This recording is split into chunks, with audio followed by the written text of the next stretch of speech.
Craig started recording. All right, folks.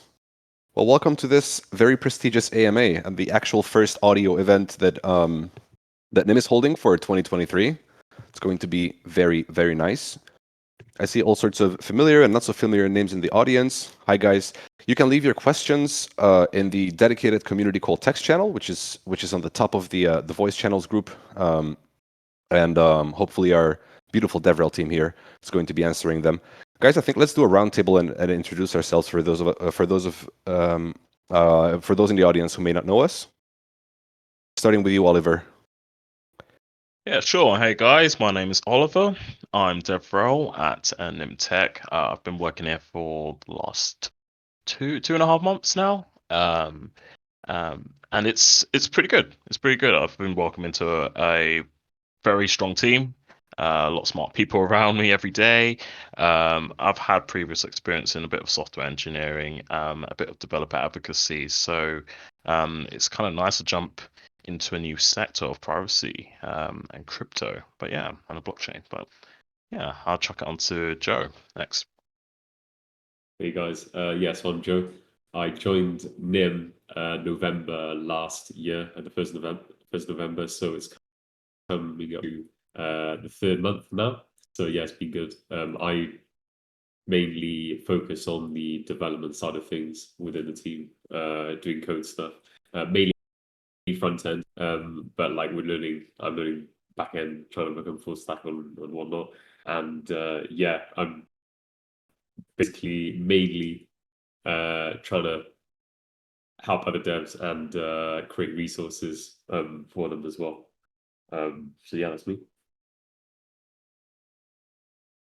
Now on to the man himself, head of DevRel, Max. Hello, sir. Thanks for the intro. Yeah, I'm Max. Pseudo introduced me. The one from DevRel who's been here the longest. Been here for I think almost 2 years now, which has been very cool. One thing that Joe didn't mention about what he's doing is Joe is the man who's churned out the example service provider in the last tutorial about that, and that's kind of what he's also working on as well. So anyone who's looking to build more service providers and all of this, keep an eye on what Joe's doing. And yeah, I'm sorry for that tangent.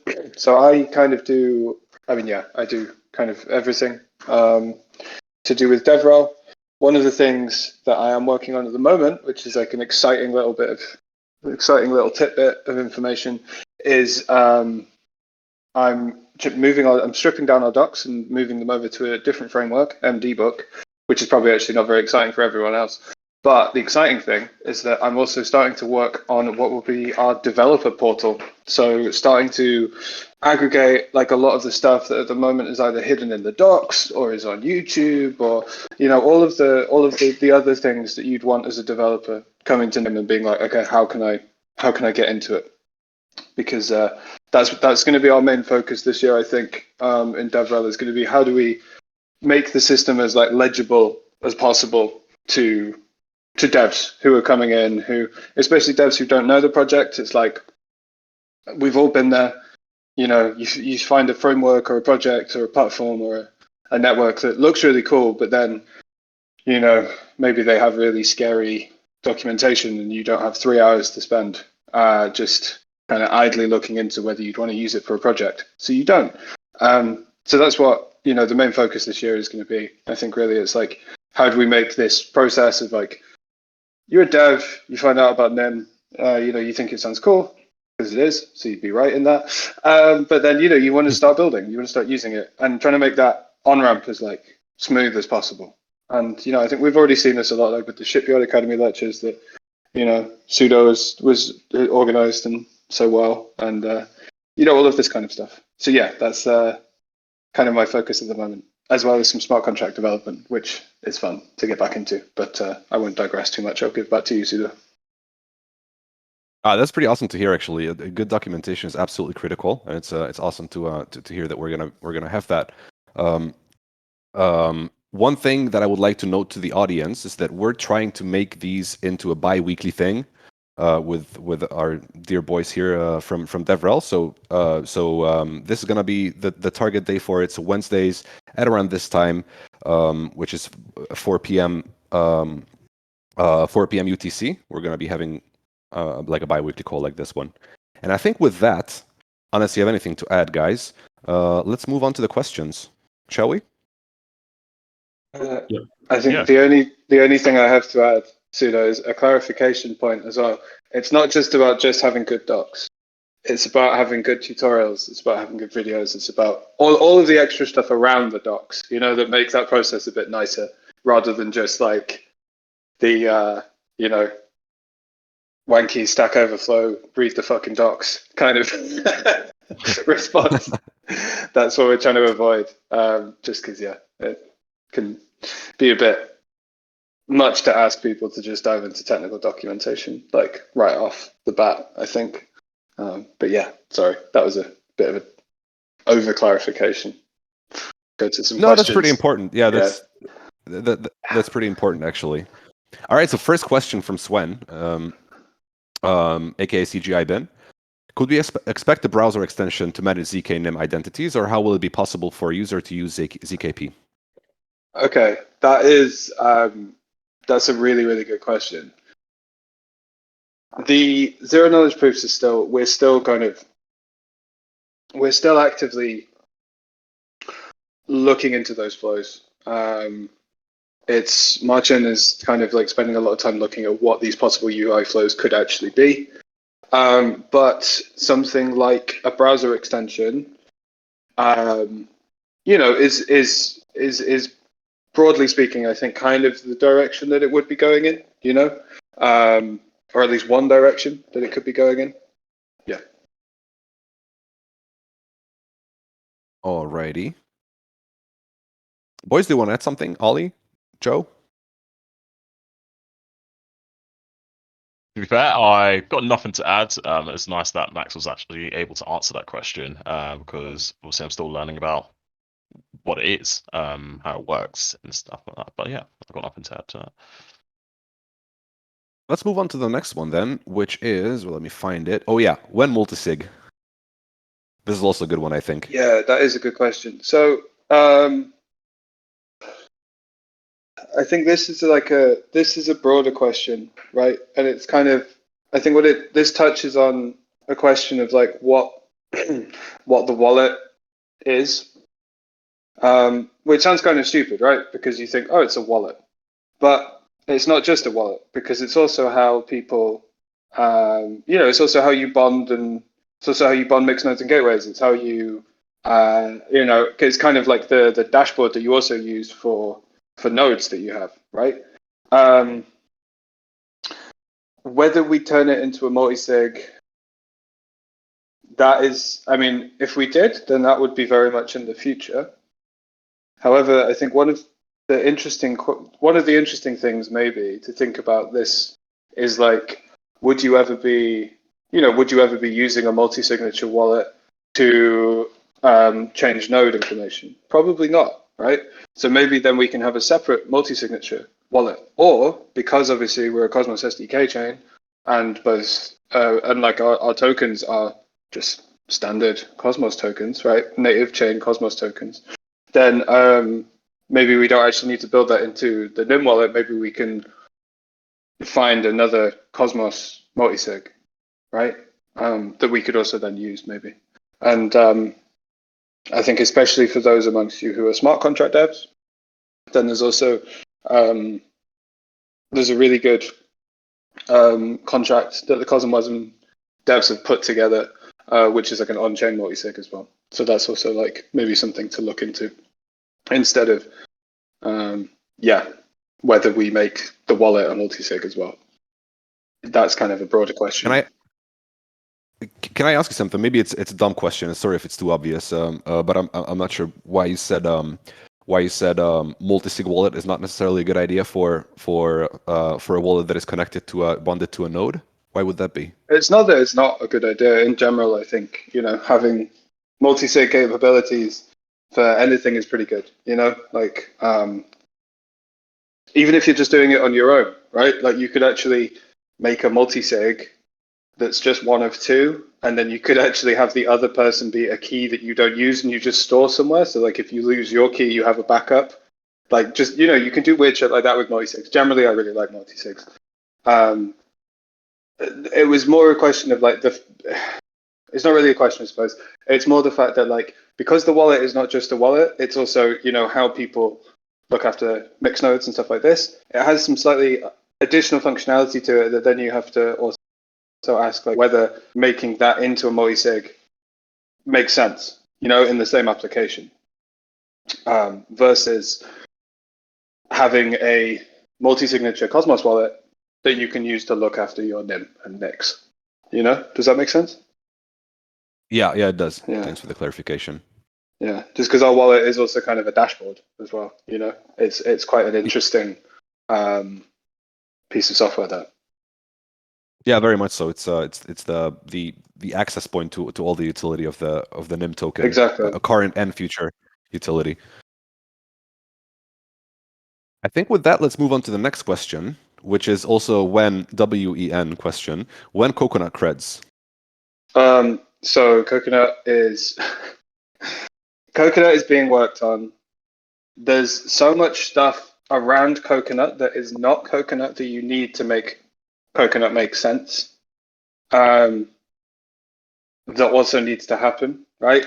Like you have Coconut, so you then need something whereby the validators who are involved in the distributed key generation, which is the key part, one of the key part, sorry, really, it's been a long day. I see what you did there. My joke derailed me. Oh no, so basically, yeah, okay, so to have Coconut to make sense, you have distributed key generation, which means that you have multiple parties or multiple actors all making a part of a secret key that then, so that not one single party can de-anonymize anyone using a credential, right? But obviously then you're like, okay, cool, so what's the, how do these validators securely share information, for instance, or something like this, right? And then you have to have a communication channel for that. Then you also have to think about how you're going to implement that. And, all of this kind of stuff. There's like so many extra layers to making Coconut make sense in the kind of, within the kind of threat model that we're essentially trying to account for, right? The actual Coconut code itself, the creation of a credential that allows you to hide certain bits of information, expose others. It's a selective disclosure credential. You choose what to disclose, what you make public, what you don't make public. That code is there, and that's ready to go. It's the kind of the stuff surrounding it that is still being worked on. However, it is being worked on. So, my short, frustrating TLDR to that very long-winded response is soon TM. Well, I think I have a follow-up to this actually, which is also connected. The question is also connected to Coconut credentials, and I guess you sort of summarized our answer to this one as well with your previous like short summary, short and annoying summary, which is soon TM. So when can I allow people to log into my site using Coconut credentials? Basically, so when Coconut credentials become available, that was the first question, and this one is when they become something that is implementable, quote unquote, in real life. So not too long after Coconut comes out, I would say, and there's also, I think the really exciting bit with Coconut credentials is going to be when the SDK also allows you to interact with credentials, right? At the moment, the SDK is just with the Mixnet, but it's also something we can look at with the SDK as well. And that should be like not too long after. But because you are making a proof of something, then it's not just as simple as like, oh, we release a tool and then you can use it for whatever you want. Like there will still be kind of, I think, like use case specific work that has to be done with Coconut creds in terms of like, working out something like exactly like this flow, right? It's like what's the difference maybe in terms of the flow between using a coconut credential to prove that you've paid for bandwidth to a gateway versus logging into a website securely. And those are still questions that I think need to be talked about. So how far are those things from each other in time? So our first use case is going to be bandwidth credentials, which is a means to an end when it comes to the mixed-net, right? So it's a pretty like self-explanatory first use case for us to do that. And then how do you see time-wise that versus people being able to use it for other things? I couldn't tell you, unfortunately, mate. There's still stuff up in the air about that. I can't imagine it would be too long though. But like I said, that's a kind of stab in the dark answer. So don't take that too strictly. Yeah. All right, you heard it here first, folks. Soon TM to all of those questions. All right, well let's move on to the next one then. This is from Hux, from our dear Pineapple crew, Pineapple DAO. Oh, sick. Can we hear a summary of all dev grants or dev grantee projects? It would be amazing to know high level. Yeah, sure. And also, he's sending a lot of love for the new DevRel portal. Hey, sound. Ollie, do you want to take that? Yeah, sure. So let me just jump into it. So the DarkFi, I know that they're doing like a privacy-focused blockchain, and it's designed with anonymity. I can't say that properly. So I believe that like their project is going to be focused around like integration with the Nym protocols, like a P2P pluggable transports. So I think the idea. Do you want to explain what P2P pluggable transport means to they expand on that a little bit? Yeah, sure. I was just trying to wrap my head around what else they're trying to do as well. Got to put my hands up and say no, I don't know how to explain that. Could you probably take over there, Max? Yeah, sure. So if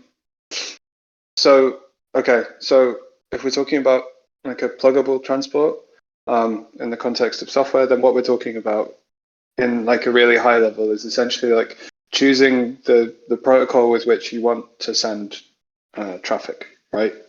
Between instances of whatever you're talking about. And they have a P2P version of IRC, which is called IRCD, which I recommend everyone checks out. I recommend everyone checks out like the DarkFi docs and the DarkFi code as well. They're doing absolutely sick stuff. They've got an alpha demo of essentially like a completely anonymous DAO, which is obviously fucking incredible. But they're also looking at a lot of P2P stuff, which I think is really, really nice to see as well, because P2P till I die. What about so like basically the censorship as well, the censorship and like internet filtering? Exactly. Yeah. But yeah, so basically what they're trying to do is they want to use they want to integrate the possibility of using the mixnet as the transport layer for the traffic between their P2P IRC instances, basically. Yeah. And because it's P2P, then it never leaves the mixnet, which is the really cool thing, right? Because if you imagine you have an IRC client and that communicates through the mixnet to another IRC client who then talks back to you through the mixnet, then actually no traffic ever leaves the mixnet, right? Which is, you then have that's a pretty sexy proposition for a peer-to-peer app.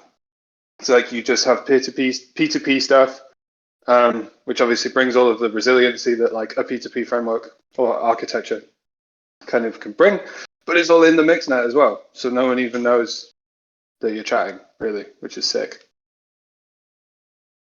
I think your answer also answered the next question, but I'm still going to ask it. It's fair game to just say that, hey, that was your answer. But what is the most exciting project or app from your point of view in response to the summary of Dev Grantee projects? Was it this one? Are there any exciting ones that are worth mentioning? I'm not going to play favorites. Also, that's only the first one that we gave out, so I think we derailed Ollie from giving the answer to every Yeah, but the there was other like four. there was like 4 more we need to add to Royal, that as well. Yeah, Royal derail. All right. Sorry, Ali. No, it's Back cool, it's to cool. you. Off the top of my head, I know that Meridian project, they're trying to like implement like a simpler interface for like interacting with Nym. Well, the Nym tokens itself. So like they're aiming to get transparent chat, make it fast, simple, the best privacy technology for communication between network members. So I think I don't want to answer the second question and say that's my favorite, but like you know what, I'm not going to answer that at all. But that's we another don't play favorites. Everyone's sick. no. Yeah. All right. So then I guess that's it about grantee projects, or no? No. Not yet? No, there's also Dial Out, shout out hands, who are going to be doing something with an email service provider through the Mixnet, which is very cool. Liam, whose last name I'm completely blanking on. I'm sorry, Liam, if you're listening. Liam Azola? Yeah. That's it. He is looking at doing IoT over the Mixnet, which is very fucking cool. And who else did we? I'm completely blanking on the last one. Of course, Verify. and No Trust Verify, of course, guys, to continue working on the amazing PaceNim. Yeah, shout out No Trust Verify as well. Which is basically, for those of you who haven't heard about the project yet, it's basically a Mixnet-based version of Pastebin. So everything that Pastebin does, but Mixnet enhanced, basically. So privacy preserving. Yeah, that's super interesting. All right, folks.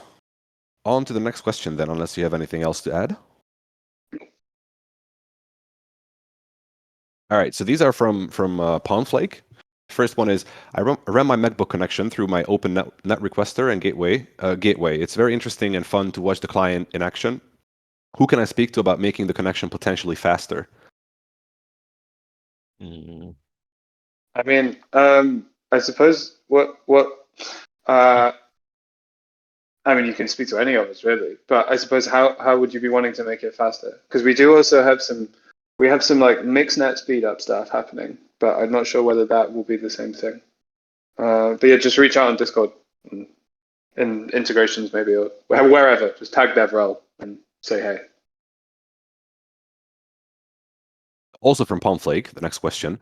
Thoughts on allowing Nym back, which is cashback, but with Nyms, which is pretty creative, to customers of gateways who may not be able to afford the price of bandwidth. Thinking for Southeast Asia, as I run a gateway, I would be happy to run a gateway at a way lower percentage. I think he's talking about fees here. Yeah, I mean, that is really, really interesting. I would say first of all that with regards to pricing and everything, nothing is set.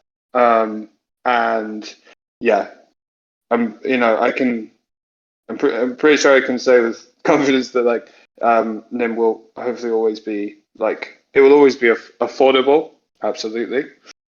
But one of the things that we would really, really like to see is exactly something like what you're talking about. So having a kind of a process, set up by run by the gateway operators themselves, who are like, wanting to essentially provide that for people. I think that would be awesome to see. And yeah, kind of organize when that stage of the project kind of is like coming up on the horizon, which, at the moment it's still far, a bit further away, but it's a really cool idea. Nym back. That's so cool. yeah, Nym back. I like this as well. So although I'm not directly involved in any of these discussions, I do know that that this topic comes up from time to time, and we are thinking about ways, without sharing any details, we are thinking about ways to plug certain gaps between different regions, depending on how well off the different regions are, and also use cases. There are some use cases which deserve support, and there are. It's a tricky topic. It's tricky to implement a solution that would achieve that, but we are thinking about possible solutions to this. Is there anything we can say about this, Max, or not really? Because I'm only just vaguely familiar with the conversations, but I don't know anything specific. I think no, there isn't really alpha to leak quite yet. Aside from what we've already said. All right. Well, soon TM, I guess. Right? I mean, not that soon. It's going to be. It's still going to be free for a while. This is still like I don't think this is going to go away anytime soon, or not too soon. Anyway, yeah. Alrighty. Next question is from Sakin. I forgot to call out your name the previous time because you already asked the question. Sorry about that. So it's also about gateways, and he's asking when can we expect gateway incentivization, which is a pretty good question, I think. Gateway incentivization will follow the release of bandwidth credentials. Basically, it's kind of reliant on that. Exactly. So for those of you who don't know, basically, gateways are going to be incentivized through a percentage cut of the bandwidth credentials, right? Am I right, Max? Yeah. What is the percentage? So obviously, sorry, just to double check that is, what was it, 52%, 22%, just based on whether they're going to get incentivized or not? No, that's something different. That's the minimum uptime score you have to have before you get blacklisted. Oh, the routing score. Okay, yeah. Yeah, I believe it'll be. I think it's like it might be 40%. I think is a number I've seen floating around, but yeah, it's still kind of up in the air. I wish people were asking about more concrete things. I feel like I've said like wait and see quite a lot this session. But I suppose because all of these things really are kind of concerning Coconut, right? Which is like the main thing, I suppose. Okay, maybe. Well, I don't know if we will be able to give a concrete answer to this one either, but let's try. All right, so this is for you, Max. Michael is asking, when can you release Nym wallet integration with a hardware wallet like Ledger or Trezor, which is something that comes up fairly often in the community. Yeah, and understandably so. It does. We had something similar, didn't we, in the last call about having something on like an app or like on our phone, but it just depends on the specs of the actual thing itself, the device itself. I mean, we've with regards to Ledger integration, then it is completely doable. However, it's not like the highest priority compared to kind of getting Coconut and stuff rolling. So it's also just a question of kind of resource allocation, really. I think we have looked at it, and I think it is like doable for sure. But I think it's really just kind of getting the it's just not the highest priority quite yet. Yeah, so unfortunately, another non-concrete answer. Apologies for that. I can give a somewhat more concrete answer though. So we are looking into wallet integrations. I'm not going to name names, and they are not necessarily hardware wallets, but we are looking into wallet integrations minus the hardware. Sorry guys. So wallet integrations, because they are easy wins for us, right? They're pretty easy to do on the Mixnet, and without spoiling the fun too much, make sure to join the community call this Friday, because I will have a very interesting guest for you guys, a new team member, and we're going to be talking something that is related to this topic. So if you're interested in Nym and wallet in one sentence, then make sure to not miss this week's community call. And that's all I'm gonna say. Was that more concrete? I feel like that was a bit more concrete, and also there was some teasing in it, which is it was just more of a tease really than anything else. But it was a good one, admit it. Yeah, it was a pretty good tease. Yeah, it was. All right, so next question, also from Pomflake. Do you know of a promising Nym drive type product that is active and looks promising? Hack on Nym drive. Yeah. Yeah. It's Nym Drive, like the code is there, the code works. Yeah, hack on Nym Drive. Get in touch with the maintainer, Salil, who, if you're listening, yo. And yeah, hack on it. I'm pretty sure at the moment Nym Drive was made way pre SDK. So I expect there would be some one piece of work now that could be done with it is actually, because it's an Electron app, right? Is actually like replacing its reliance on the WebSocket client with then just like a native SDK. A native WebAssembly client via the SDK. However, that said, one of the things that needs to happen with the SDK is actually having the SDK allow you to create like persistent identities and export keys. So yeah, but you can totally use the Nym Drive proof of concept code like now, and it works. So yeah. Now, there's this next one is not a question; it's a statement, but it's closely related to the topic of the Nym Drive. This is from Sven, aka CGI Bin. So let's riff on this one. So PasteNym could be a preview of what a Nym Drive could be with IPFS, which I agree with. What do you guys think? I mean, yeah, if you upload All files in instead. IPVS, yeah. Yeah. Using text style buckets. It totally could. And actually, Joe, do you want to chat about the service provider that you're working on for tutorial 2, actually, speaking of this? Yeah, so basically I've got the TypeScript SDK that you can access now. And what I'm trying to do is create a tutorial that will use that TypeScript SDK to send a message to a service provider, which will also be built within this next tutorial. And that is going to be a TypeScript-based service provider that handles I keep doing it wrong. IPFS. IPFS, yeah. Sending that back and forth, and those files will also be returned to the original client that I mentioned at the start.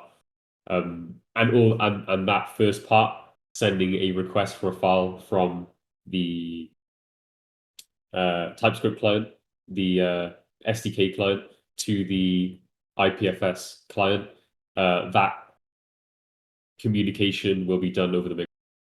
So yeah, we'll hopefully have that integrated. That's going to be a January goal. It's a January goal to get that up and running. Oh, nice! That's pretty soon. Awesome. Yeah. So we're spitting fire out here, yeah. I mean, I think there's a broader question I think that comes up CGI, which is like, I don't know, yeah, maybe stepping back a little bit, right? I mean, I think, and this kind of ties into what we were talking about before as well, with like the question about the wallet and whether you make the wallet a multi-sig as well as this thing that you can use to interact with nodes and stuff, right? It's kind of like, maybe in my mind, it makes more sense almost to kind of to follow the kind of like, to follow the Unix philosophy really, and being like, you have a thing that does one thing and it does it really well. And I feel like maybe you could also apply this here where like, yes, you could also build a interface via which you could like upload, store, and manage files on IPFS via PasteNym, but then in my mind, doesn't it make more sense to have that as its own thing, right? Where you have PasteNym, which does the thing that it does really well, and then you have something that's kind of like a Nym Drive, which, yeah, it might share a lot of the same code and stuff, but that's fine because you're just sharing libraries, you're just modularizing things. But having that as like its own, I don't want to say product, but like, it being its own thing, I think there's also something to be said for that. Instead of like, if I want to use PasteNym and then I have all the options to send files when actually I don't give a fuck. I want to use PasteNym to send a message to someone, to share a piece of content. And likewise, if I want to be accessing my files over the Mixnet, then like, why do I also then have the other option there?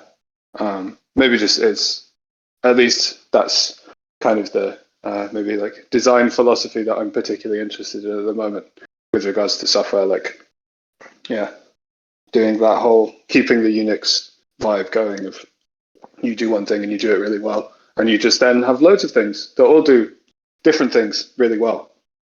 Yeah. So if you have a building blocks, basically, then all you need to do is connect them in a meaningful way, Yeah. rather than building new things. Or rather, not, but yeah, I mean, there is that, but also it's like having different modular things that will do this really specific thing really well, rather than having like one gargantuan thing that's like a really fucked up Swiss Army knife, you know? That's a very good analogy.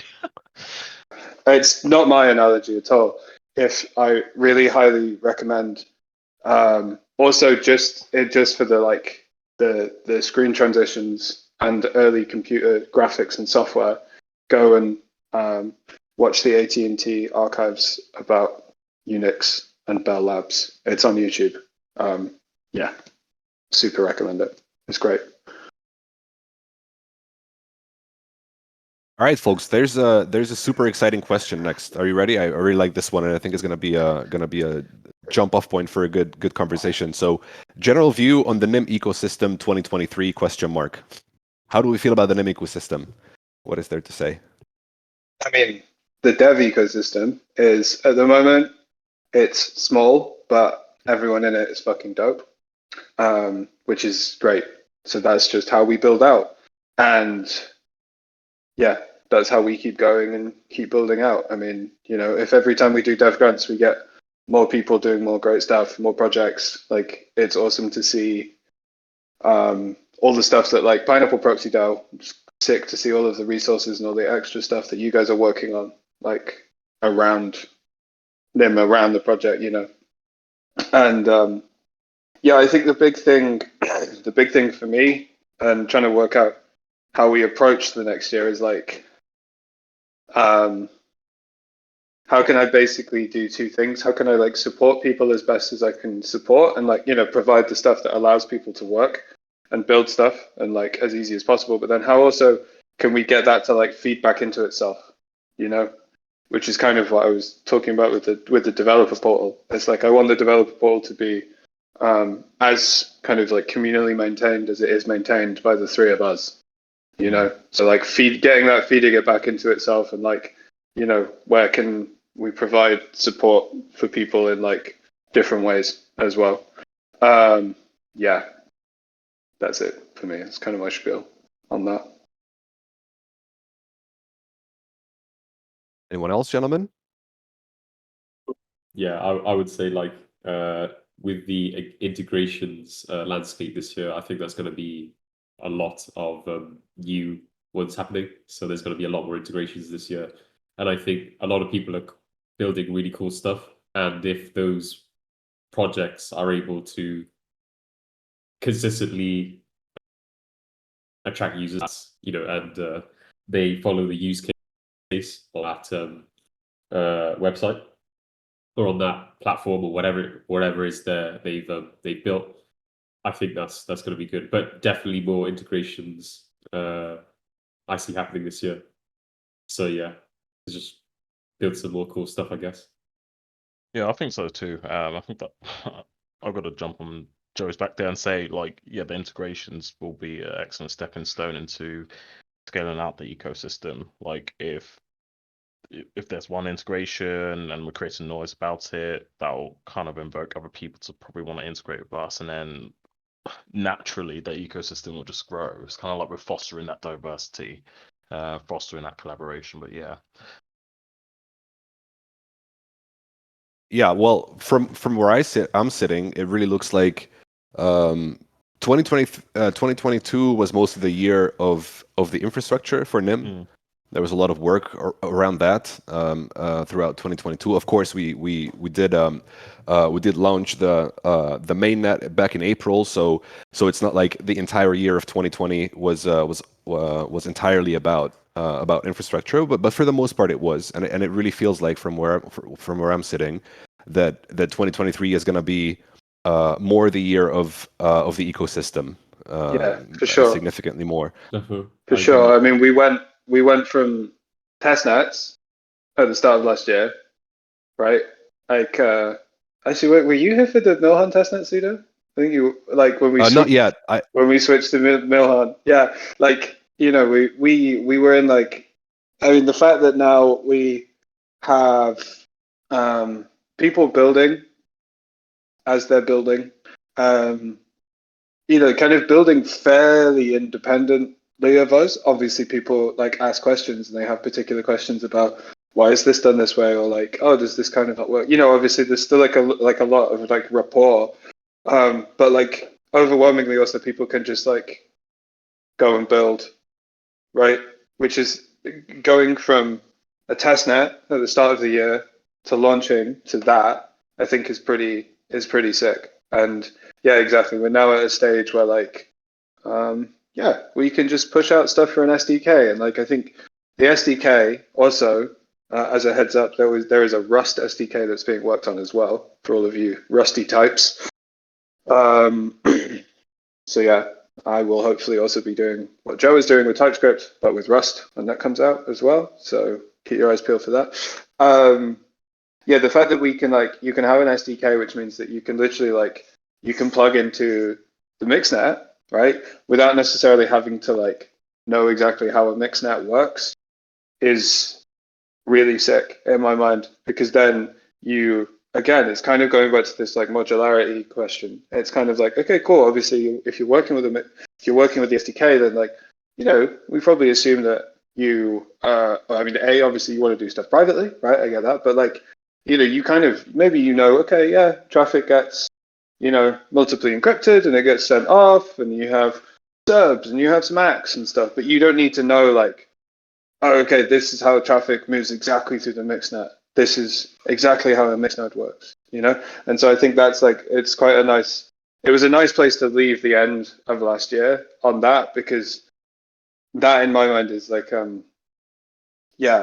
the way that, or it's kind of evidence of where the project's at, with regards to that. We are looking at applications now. We're looking at how we make interfaces for applications. We're not looking at does this mixnet actually stand on its own two legs and not shit the bed for some reason, which is amazing to see. Very cool.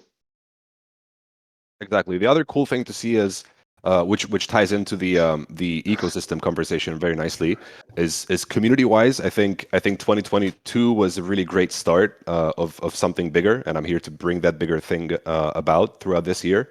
And most of the people actually who are attending this call, there's so many familiar faces in the audience, and that this community that we now have of a lot of interconnected, amazing people is going to be basically our job here from this point forward is just to facilitate the ecosystem emerging from you guys, from the work of you guys, which I'm really, really looking forward to pulling off throughout 2023. It's one of the most exciting things actually that is happening in my mind, at least.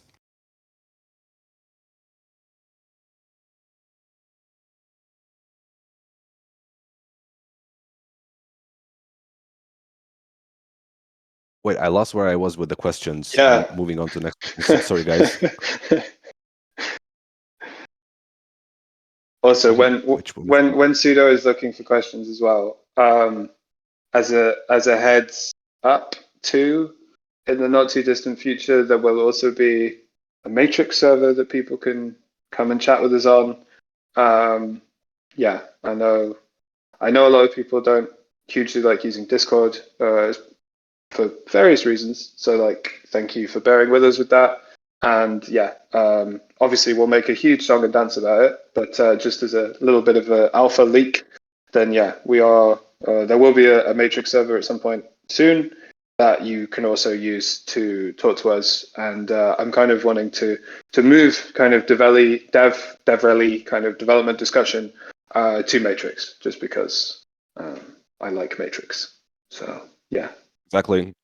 Max secretly aims for leaving Discord completely, which I hope we can actually facilitate that happening. It's one of the few. So it's one of the few non-Libra products that I still use. I'm trying.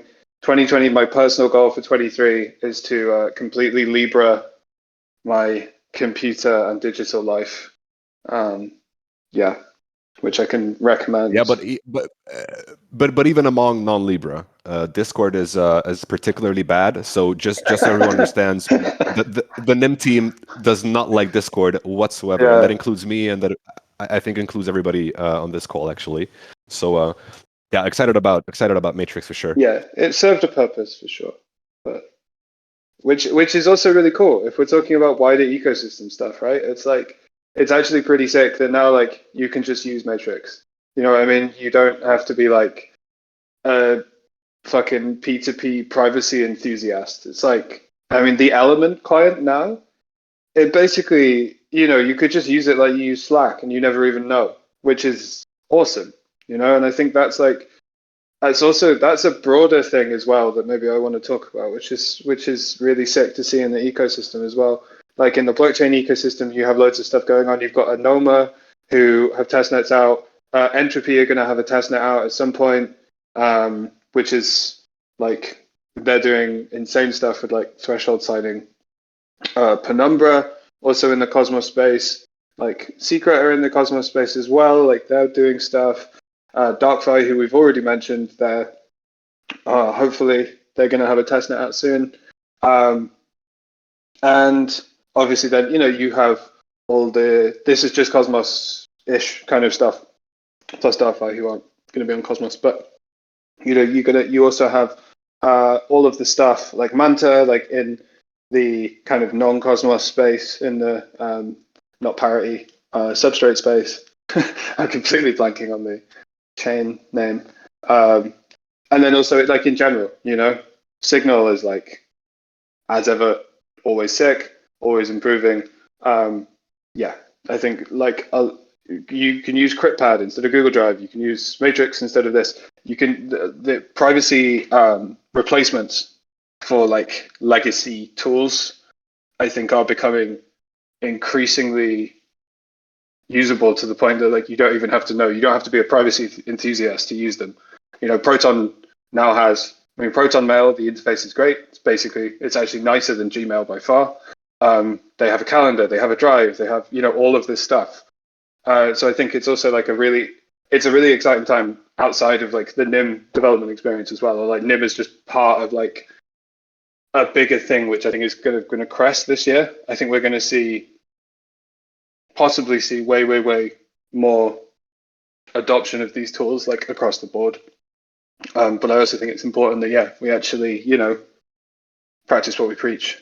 Exactly. Well, I mean, at the risk of staying with this topic for too long, but there's so much to say about this. So there is some delicate strategizing when it comes to this topic, right? Because as a project, obviously, we have to be where the eyeballs are, because that's one of, obviously, reaching people is one of our goals, which is I guess self-explanatory, right?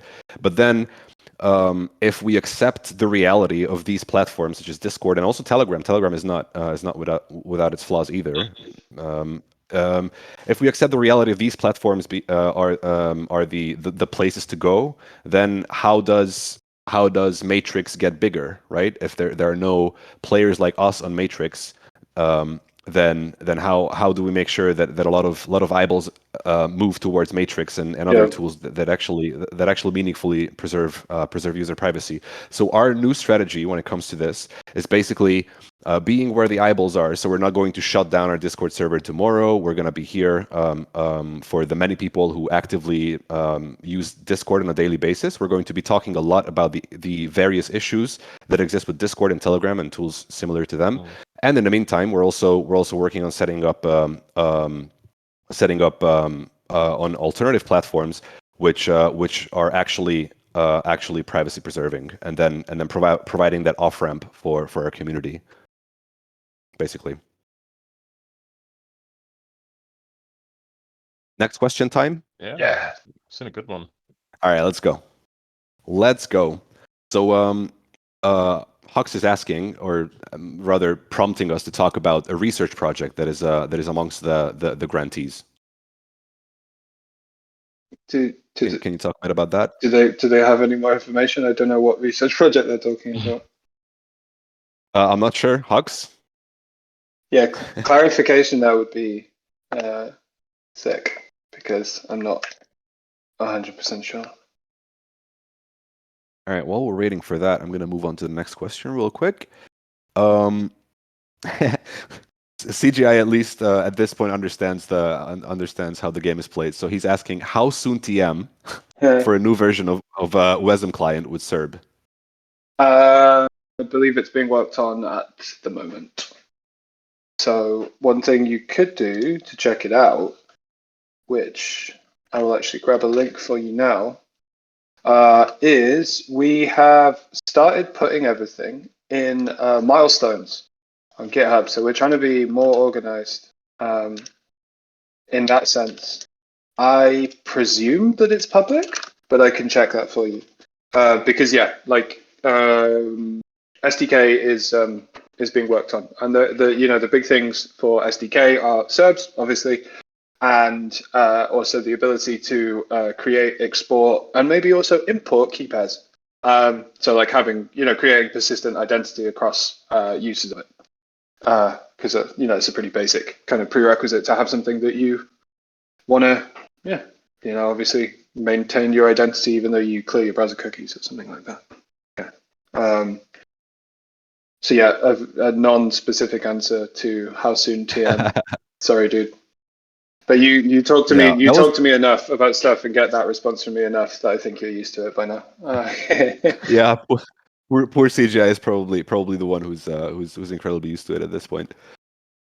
All right, so actually we got a special guest in the audience called Jack. You may have heard about that guy. He works for some company called Nym, good friend of ours, and he's asking, how do you see DevRel evolving at Nym in 2023, and what conferences will you be at? So I can come and say hi. So we are going to be in Barcelona doing an event with Secret Network, as well as some people talking about Bitcoin and Monero. We're going to be there end of January. We are going to be representing in East Denver as well. I should actually be mentoring in the Build Week hackathon for East Denver too. So going to be in Denver. Ollie will probably be in, I think it's Paris Blockchain Week in February. Yeah. So February 18th is the Barcelona one, and then the Paris one, Yep. I think that follows just Early before March. Yeah, early March is it? Yeah. And then as well as obviously MoneroCon this year as well. Last year it was in Lisbon. This year I believe it's going to be in Neuchâtel. We will also be there, as well as a load of other ones. CPDP as well in Brussels. There will be some people there, but that's less of a development focus, obviously. So those are the conferences that I have off the top of my head right now. There will be loads more, I'm sure. This is just what we've kind of got organized. Especially with smaller conferences, then it's like we can be quite ad hoc with them as well. So also, obviously, to the assembled crowd, if you know of any meetups, conferences, events that you think, hey, it would be cool to see Nym there, send them our way so we can check them out as well. Or if you want to organize something in your city as well, hit us up. Let's see what we can do. And I think that like dovetails quite nicely into the goal for DevRel this year, right? Is to be like creating as many connections as you can, and I mean that in like a very maybe a slightly esoteric sense in terms of like I wouldn't be able to with the developer portal, and I know I keep using this as an example, but I think it's just a really good example. It's like we can have that also be a place for like community links for the way if people say maybe people aren't super technical, but like they're not developers, they don't want to build an app, but like they want to help maintain that, right? Like that's one way, that's one connection that we can like foster and support. Obviously, we are DevRel, so obviously devs are a big focus, but there's so much around development as well. And this move that we've already seen with the work Joe's doing, kind of creating these tutorials for different cases, different instances, it's like okay, cool, you want to make a service provider. Oh, there's a tutorial on how to make a simple service provider. So that kind of like conceptual and code skeleton is like already there for you. So obviously doubling some of this in the Rust SDK. If you don't write TypeScript, you write Rust. Or the videos that Ollie has been doing, like how do we get these out? And then also more actively with like workshops, demo code, this kind of stuff. So yeah, kind of providing as many like contact points that people can like grip onto and just start doing shit, and supporting the ones that we have from the community, because then you kind of, as you support and complexify, then you kind of like the way that people can get involved kind of exponentially increases, right? So having a kind of an organic flow to that is also one of the things I want to bring with this, like keeping it quite I want to keep it like kind of quite able to be flexible as well. So if we see a particular thing is working and people are really liking that, then like cool, we can focus on that. And maybe something's not not trying to force it. Because yeah, obviously you guys are all the people that we want to build with Nym, so want to like listen to you as well as much as possible, as well as obviously doing the docs and all this shit. Yeah, and that is exactly why we have bi-weekly AMAs now, guys. Exactly. So if you have any ideas such as this one that you would enjoy doing with us, hanging out with us, then let us know. Ollie, I think you were about to say something. Yeah. Sorry, I interrupted. No, Max perfectly explained like where we expect to see like DevRel to be in 2023, sorry. But like DevRel is a very big umbrella of like, expertise, and like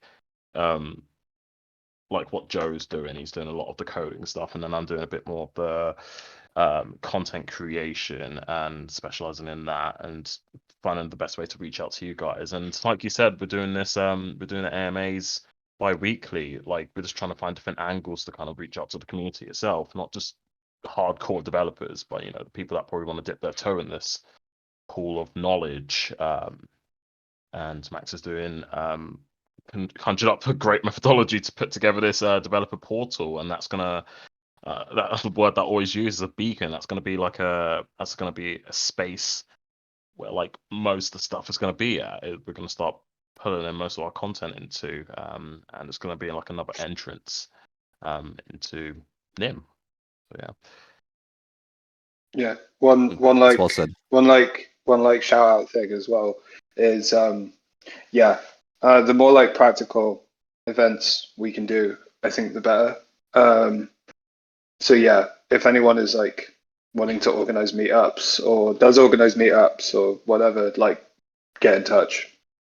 One of us will come and demo something for you and meet, and we can see how we can build together.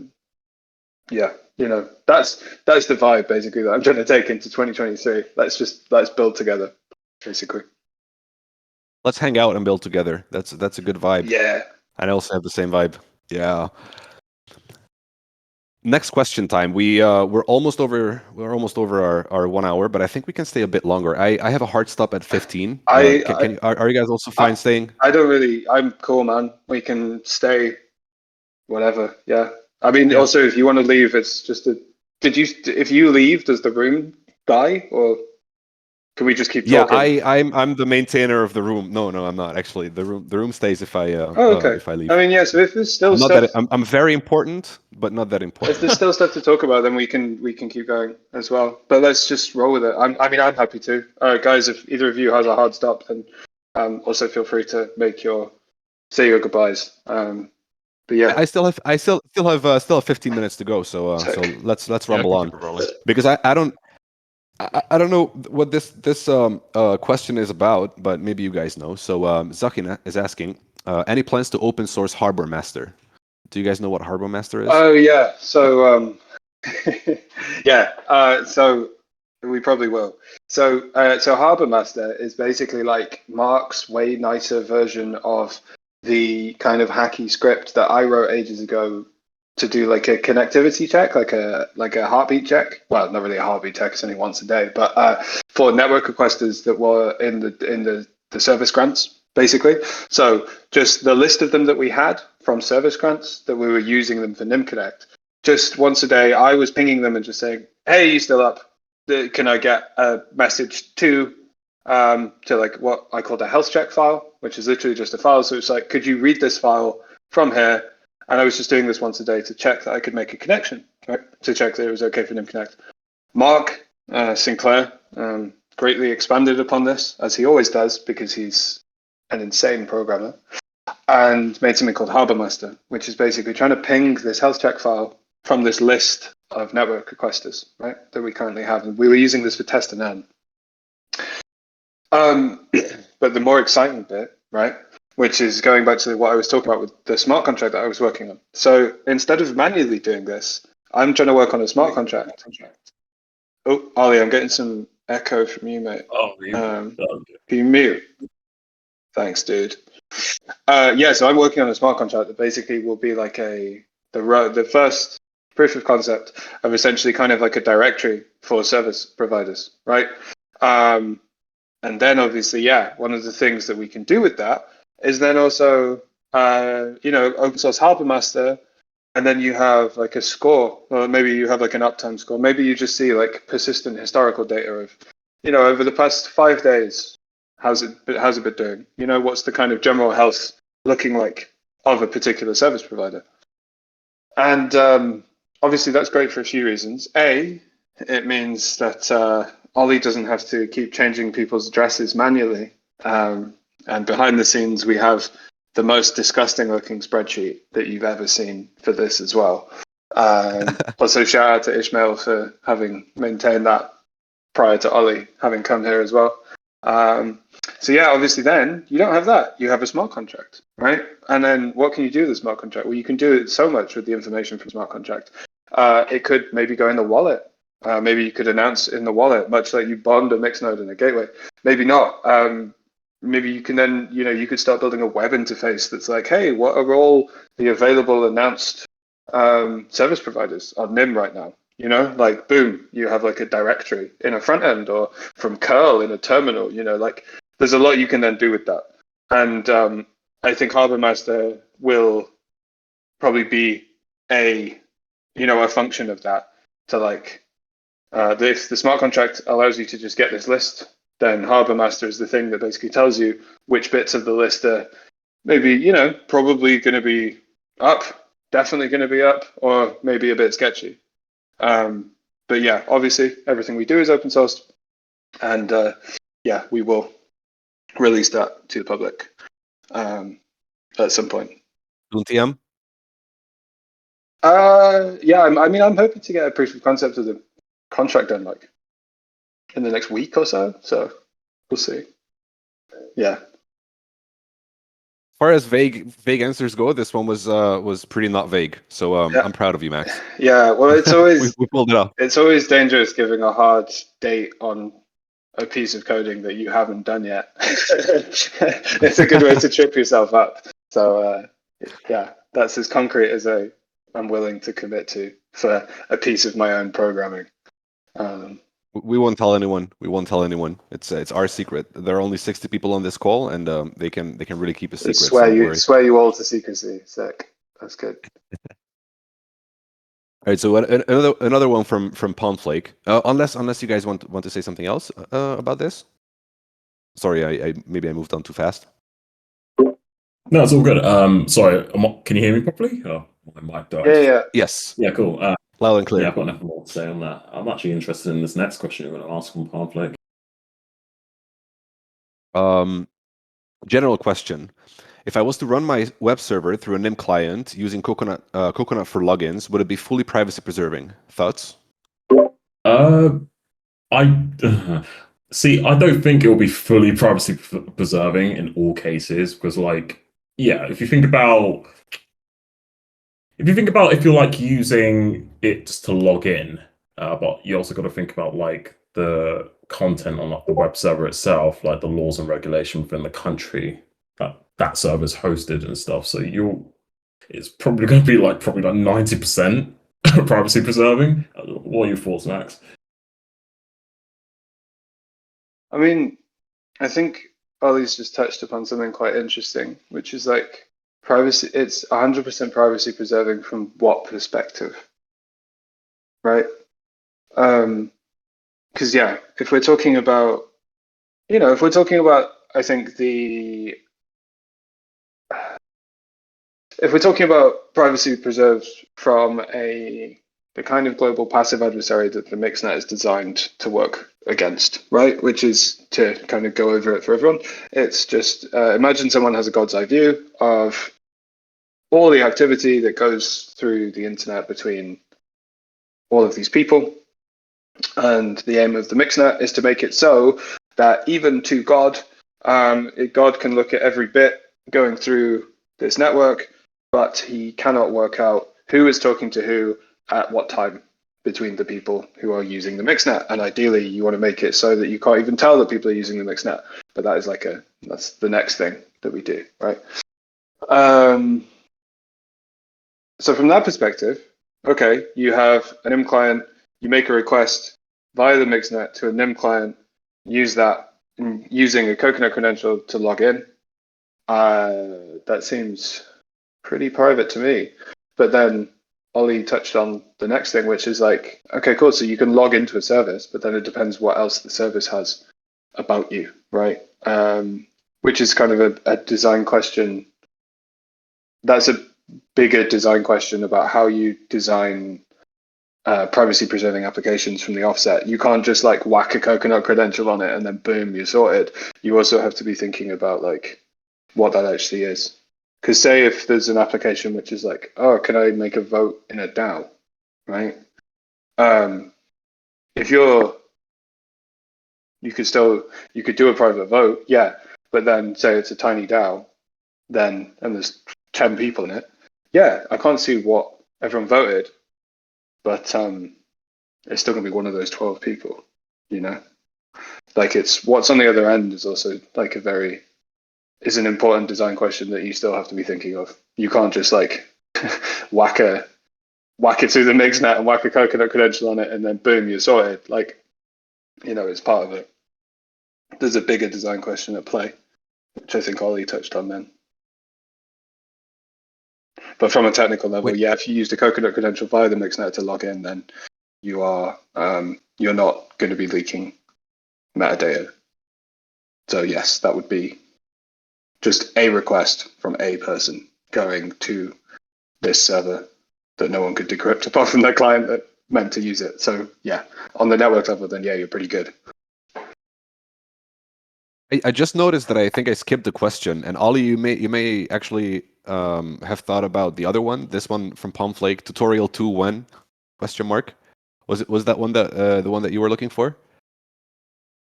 Oh no, it was the one that we just discussed right now. What from? Okay. So we both skipped the question.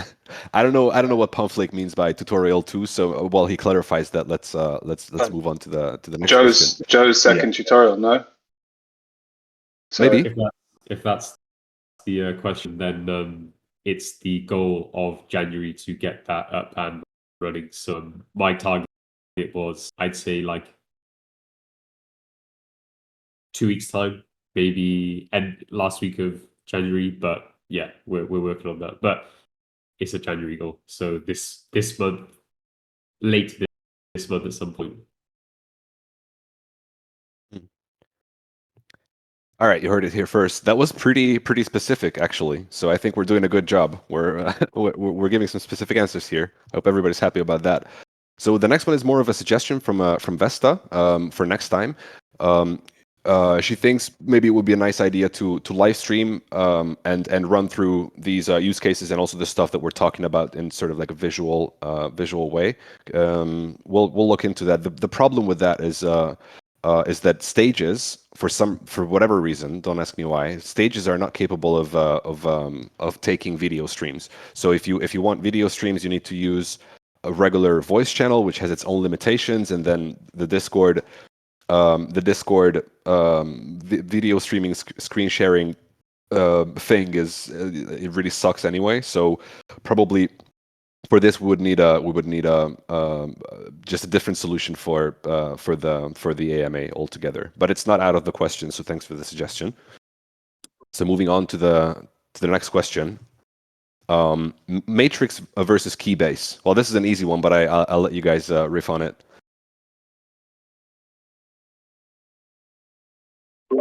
See, I haven't played much on using the Matrix. But see, Element, I think that was the one that's suggested. So I haven't played much on it, but Keybase is kind of scary for me, especially when I jumped into the company. Well, guys, the thing is, so internally we're using Keybase for internal communications. So all of us here at Nym are pretty familiar with Keybase. Now, I think correct me if I'm wrong, guys, but I think it could have been great. It really could have been great if some more resources were put towards it and it was polished a little more. But some key stuff is missing from it. For example, proper searchability, which is incredibly important if you do anything important or anything work related on a messaging platform. If it's not searchable, then you're basically fucked. So some of these major things are missing. But overall, it could have been great. But unfortunately, it is not really seeing any use. So it can be shut down anytime. So practically speaking, the Matrix versus Keybase conversation is a really short one. Well, Keybase is dead, so it's Matrix. Also, the it's fact, hands down Matrix. the fact, as with any software, that with Matrix you can self-host an instance, right? Which is, in my mind, that's always dope because then, I mean, that's kind of the goal of P2P and decentralization, right? If you want, you can host your own instance of it. You know that you have control over your instance. Yeah, and you run your own infrastructure. So it's yours. No one can shut it down or can take it away from you. I have not fully looked into like Keybase also has a certain amount of resistance to this, especially with regards to like how it creates accounts and how you have essentially kind of like account verification as well, which is cryptographically kind of stored, you know. That's obviously like a brilliant thing about Keybase. But yeah, the fact that with Matrix you can self-host, as with any software, that you can self-host if you want. You don't have to, which is like, I think also like the interesting thing as well, with regards to the earlier conversation we had, like about, I suppose, yeah, like this kind of like what you know, the coming wave of like of other solutions, right? Moving from like you can self-host if you want, but if you don't want, which most people don't, then you can use this public instance. That's wonderful, I think, and that's kind of like the design paradigm that I think is really good to be able to like pull people in and not just demand from people immediately like you need to work out how to be a sysadmin and like run your own instance of this thing. But yeah, the fact that you are able to with Matrix is like a huge bonus in my eyes. Yeah, definitely.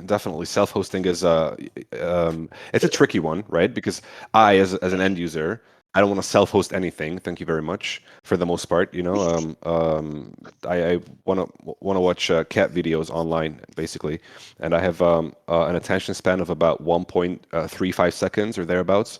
But you know, if you do want to self-host something, as for example an organization, it's a very different. It's immediately a very different math, right? There are very different threat models. There's a very different risk benefit analysis when it comes to an organization, and the fact that we can do it, I think, is absolutely huge.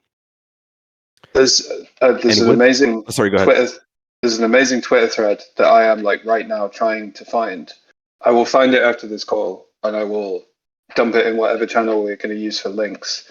By Becca Valentine, and it's a thread basically about. Broadly, it's the thread about like why the internet became shit, but it's generally it's like from the crux of the fact that looking at blogging and emailing, right? Like how this consumer demand to not host your own email server, to just use Gmail's email server, or I want to run a blog, but I don't want to host a blog. I don't want to administrate looking after a blog. I just want to write a blog, had led us to like this kind of led us to Gmail and like whatever, blogging Well, email Gmail service, whatever blogging email service you get, Gmail right? is the Which Gmail is the smallest of problems when it comes to this, right? So initially when the internet was in its early stages and these larger centralized players started emerging, the OGs were really scratching their heads like, what the fuck is going on? This is not what it's supposed to be about. I'm aware that what I just said about my attention span and I don't want to self-host anything is part of like this big problem. I'm just being very honest here, but it is a big problem, and I think as a space, what we're doing here is basically undoing some of the damage. Specifically through. Have you ever Sorry, tried go to ahead. have you ever tried to run your own email server? It's a total pain in the ass. Like I love self-hosting, but I don't want to do it. Which is also where P2P comes in. Like that's one of the reasons P2P is great. So also that's one of the things that I would love to see more in 2023 is like more P2P stuff kind of coming back, because that's kind of also that's sick, because it's like, I just have my instance of a piece of P2P software, and you, instead of having this like hard question where it's like, okay, do I become a sysadmin and run my own email server or use someone else's email server? Actually, email is a terrible use case for the P2P example, sorry about that. Torrenting, right? Great. I don't want to, obviously, like, I don't want to pay for all this stuff. I don't want to get pulled into like all of these different horrible content platforms. I don't want to like run a server, but I don't. I just seed torrents to other people. I'm a peer in the network, and I just load up Qubit torrent and download my stuff, and I seed some stuff to the community. That's it. It's kind of like it sits so nicely in between these two extremes. Obviously, it's not applicable to a lot of stuff. It's working. But yeah, it is what it is, and it's great. Yeah. The beauty of torrents is that they someone who isn't me, obviously I'm not torrenting. I buy everything, and also I'm subscribed to all the 78 million different content platforms because I love to do that, and I also have a shit ton of money to burn. So so I'm not talking about myself, but people who use torrents tell me that they work really well and they are faster than, especially like nice closed sites with proper rules, are better than any other way of downloading stuff in general. So yeah, that's the beauty of torrents, but it's hard to pull off something peer to peer, right? There's this whole centralization. Go ahead. Well, I think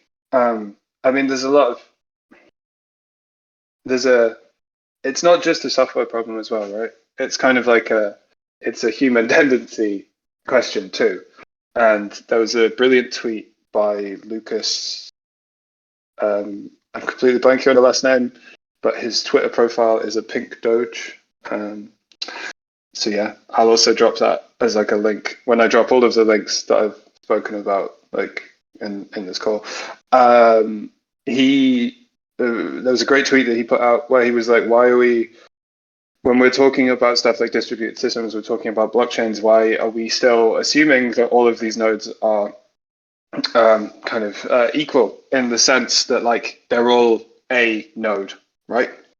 Of whatever kind. When you're thinking about Ethereum, which is the best example of this, I think. It's like, not everyone who is connecting into Ethereum or sending transactions to the blockchain is doing so from a node. A lot of people don't run their own nodes. So you have like a hierarchy of RPC endpoints that's already emerging. You have a lot of people who are just using Infura, right? Infura is a centralized service. It's easy. It means you can just download MetaMask and connect it to Infura, and like, boom, you don't have to think about clients and nodes and mempools and shit. You just send transactions, but it's a piece of centralization that comes from it, right? And that has emerged. When you look at like how people were talking about blockchains and crypto networks, like early on, like ages ago, everyone was still thinking like, oh, okay, cool, because it was like you join with your computer and you have a client that also has that is also a node, you know. But these hierarchies will always come up. And why does everyone use Infura with MetaMask, or mostly?